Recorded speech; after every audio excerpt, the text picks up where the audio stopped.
Hey everyone, this is Dylan, and today I'm going to be doing Shark Week 2020 movie review. And the movie I'm reviewing today is Shark Tale. So, Shark Tale was released October 1st, 2004 in the United States. It had 3 directors. It had Vicky Jensen, Bilbo Bergeron, and Rob Letterman.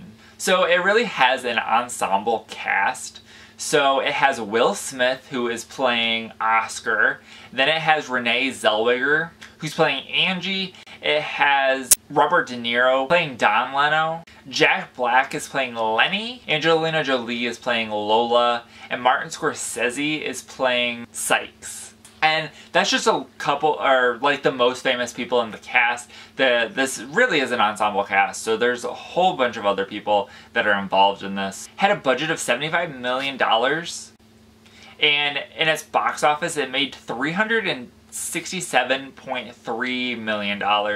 So it made a pretty decent amount of money. I'm surprised that it actually did not get a sequel. I'm not technically sure where it would have went with a sequel, but that hasn't stopped movie studios from doing sequels before. It's actually Academy Award nominated for Best Animated Feature, but it did lose. I believe it lost to Monsters, Inc., if I'm not mistaken. Some interesting things that I found out about this was it was originally titled Shark Slayer, which I think probably is a better title than Shark Tale. I don't necessarily know how Shark Tale fits in with this movie. I think Shark Slayer probably would have been a better name, specifically because they say it a lot in this movie.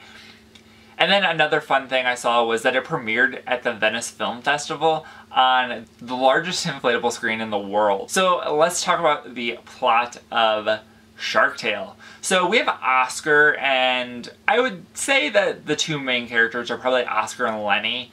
And Oscar is a fish and Lenny is a shark.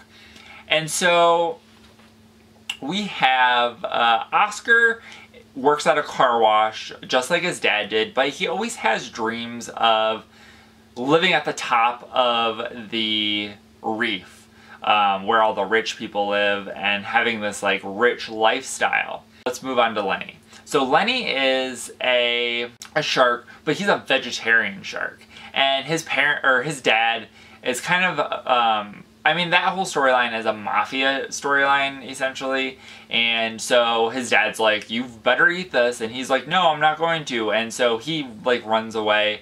And his brother comes and looks for him. While Oscar is being, like, thrown out because he owes Martin Scorsese's character Sykes money, and so he's like being held tied up essentially out in the open ocean, so whatever happens to him happens to him. And Lenny and his brother come across him, and then all of a sudden an anchor falls out of the sky essentially and hits Lenny's brother on the head, killing him. And so the 2 people they're jellyfish, hear this big commotion, and they're the ones that tied Oscar up.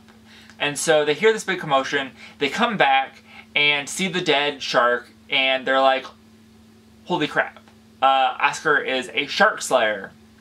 And so then Oscar gets this national, in the show, or in the movie, national recognition of being the shark slayer and how he can now protect the reef from all of the sharks.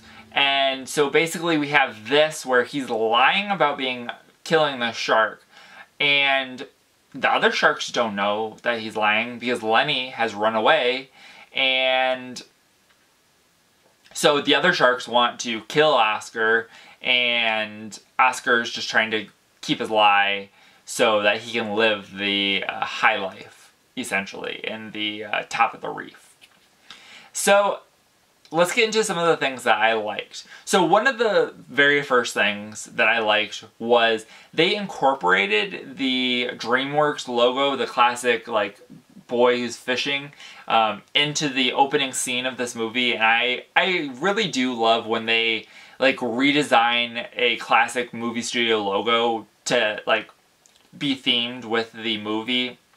So I really do like that. And I liked that there was like a little world in this movie. So this reef had all kinds of like other stores and stuff. I mean, the main one that I remember seeing was Gup, which is supposed to be Gap. And I like when movies do that and like change the names of things to fit like the underwater theme and stuff like that.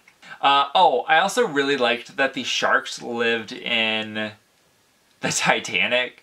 There's a brief little thing where Oscar is in, or I think it's Lenny. Lenny's in there and he's getting ready to leave, and you see the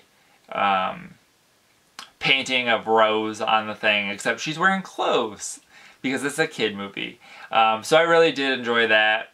And then I would say that I enjoyed, there's like a mid-credit scene, and then there's also, like, after it gets past the mid-credit scene and like the credits start rolling, the actual credits, there's like this continued animation thing where it's like this basic black background, but then every so often in the credits, a couple of characters come out and say some things. I thought that was kind of fun, and like at the very end, there's somebody who opens up a window and is like, "You're staying too late, blah blah blah," and I was like, that's kind of fun. So let's talk about what other people thought about this movie. So on Letterboxd, it has a 2.5 out of 5. On Rotten Tomatoes, it has a 36% critic score and a 49% audience score. And then it has a cinema score of an A-. Yeah, so that is it for my review of Shark Tale. I hope you guys enjoyed. Remember, if you're not already subscribed and you'd like to be, please hit that subscribe button down below. And remember to give this video a like if you liked it. Thank you guys for watching and have a great day. Bye.